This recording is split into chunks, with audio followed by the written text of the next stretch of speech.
des stratégies que nous allons voir dans cette vidéo est la communication. Pendant une crise, la communication est essentielle. Une des possibilités pour assurer un bon résultat est d'augmenter le rythme des communications et de parfaire votre message. Chez Action Coach, nous soutenons que la bonne communication, c'est la réponse que l'on obtient. Se concentrer sur le ton et sur le contenu de votre communication est un excellent moyen d'étendre le cercle des personnes avec qui vous communiquez. Votre équipe, vos clients, votre réseau, les fournisseurs, votre communauté. Commencez par vos équipes, vos salariés, vos employés. Essayez de communiquer avec eux au moins une fois par jour. Celle-ci doit se sentir en sécurité et prise en charge. En résumé, accélérez les informations que vous devez transmettre dans cette période. Pour vous assurer que votre communication est la plus efficace, gardez en tête les points suivants. Soyez sensible. Communication prudente et réfléchie. Il est temps d'être empathique. Soyez prudent avec vos messages afin de ne pas paraître insensible et déconnecté. Faites preuve de leadership. Soyez le modèle de comportement que vous souhaitez que les autres adoptent. Soyez positif. Soyez passionné et optimiste. Il y a suffisamment de mauvaises nouvelles au dehors. N'y ajoutez en rien. Utilisez la technologie. Utilisez différents moyens de communiquer avec l'ensemble de votre réseau, de vos partenaires. Ne comptez pas sur une seule méthode pour envoyer des messages. Soyez concentrés. Gardez les gens focalisés sur votre vision, sur votre mission. Faites en sorte que tout le monde aille dans le même sens. Si vous n'êtes pas à l'aise face à un groupe, il est temps de développer cette compétence. Il est essentiel de ne pas paraître trop lisse, ou trop poli, ou trop formel dans cette communication. Concentrez-vous sur l'authenticité. Il est essentiel pendant une crise que vous soyez le leader qui apporte la sécurité et qui donne la direction à suivre. Voici quelques-unes des bonnes pratiques à utiliser en communication de crise. En 1, constituez une équipe de crise. Sélectionnez une équipe de crise en interne dans votre organisation. Rassemblez toutes les informations des parties prenantes en interne ou en externe.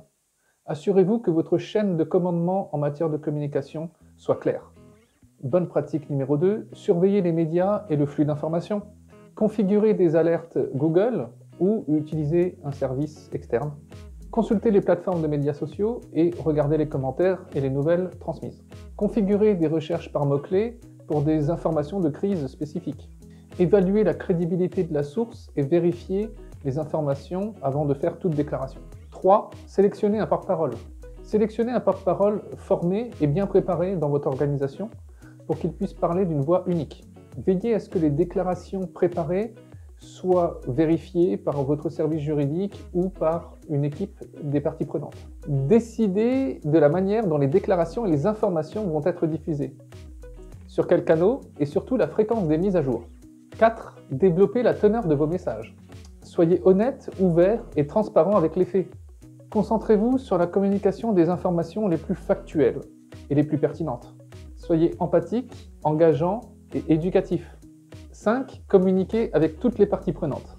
Assurez-vous que vos employés et votre personnel soient bien informés de l'ensemble des informations que vous souhaitez diffuser. Faites passer vos informations par les médias si nécessaire.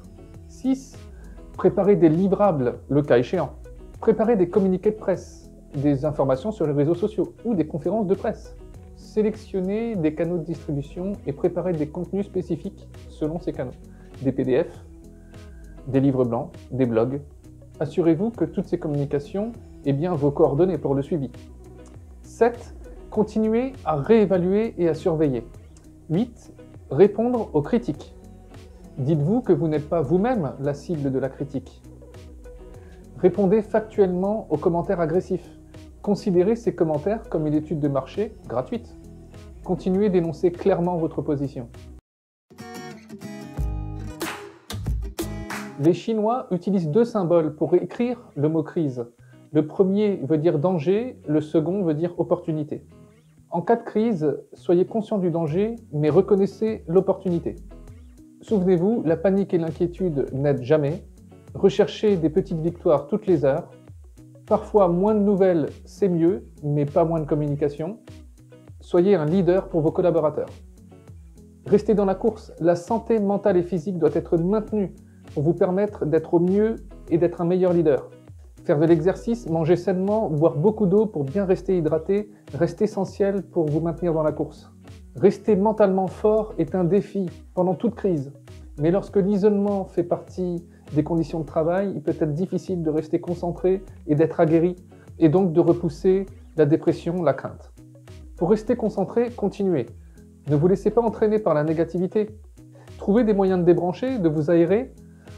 Essayez toujours d'avoir un comportement positif, c'est important pour le mindset, le bon état d'esprit. La méditation, la lecture, la peinture, la musique vous aident à avoir un bon mindset et à rester concentré et d'évacuer le stress. N'oubliez pas de prendre soin de votre équipe et d'être attentif dans la manière dont les gens s'en sortent. Conserver une connexion humaine dans un monde virtuel est primordial. N'oubliez pas d'appeler vos amis, votre famille, faites preuve de compassion, de gentillesse.